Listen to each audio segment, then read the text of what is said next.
Thank you, Madam Chair, and thank you to everyone. And we'll see what we can get in 4 minutes here. So, we are studying the mental health factors that are contributing sort of to the decline of women.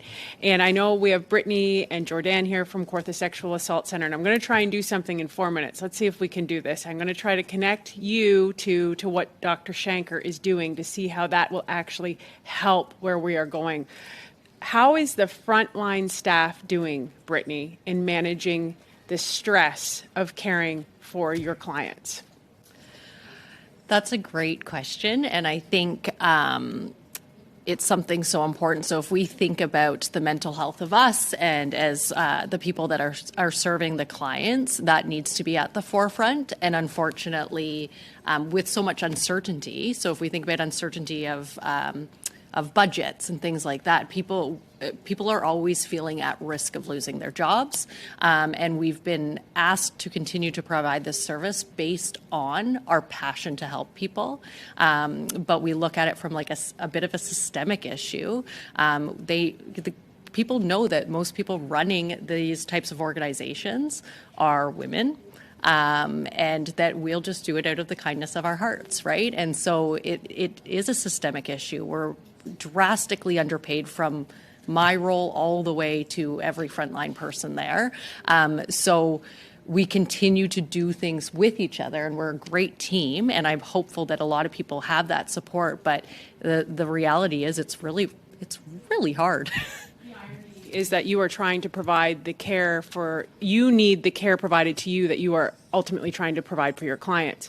So now I'm going to turn it to Dr. Shanker, and Brittany, you touched on one of the things we are fighting for so much right now, and that is that every parent, even people in general, are bombarded with a stress of affordability as we go into this new world of inflation and worrying about an affordability crisis. And that comes down to the not-for-profit sectors as well. When they don't know where their funding is coming from, that creates a stress. Dr. Shanker, how do we help these frontline workers? Because if we do not, right, if we do not help them, if we do not help our RCMP officers who are out getting killed, because they are doing the work of too many people.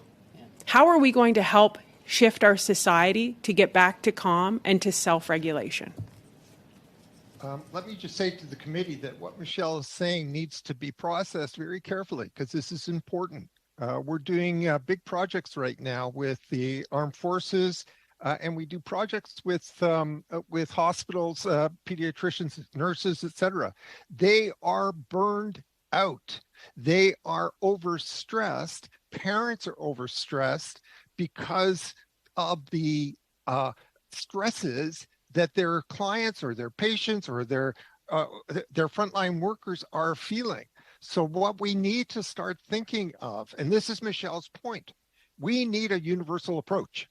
We need, as a healthy society, to figure out, why is this happening? What can we do about it so that we maintain what has always been the heart of Canada? And that is, we are a society that cares about every one of our members. I love when Dr. Shanker's able to tell people what my point is, because he's bang on. No, it's true. And I think if we don't have that national framework in place, and he's saying universal, I mean, I'm going to speak from a federal government perspective. And, Dr. Shanker, with that framework, $4.5 billion has been allocated, as I've said earlier. And if we don't send this mental health transfer into a universal or national framework, what's going to be the destiny of Canada? Answer in 5 seconds. 15 seconds to reply. 15 seconds. I can do it in 8 seconds. Just look south of the border, Michelle. Yeah. Well said.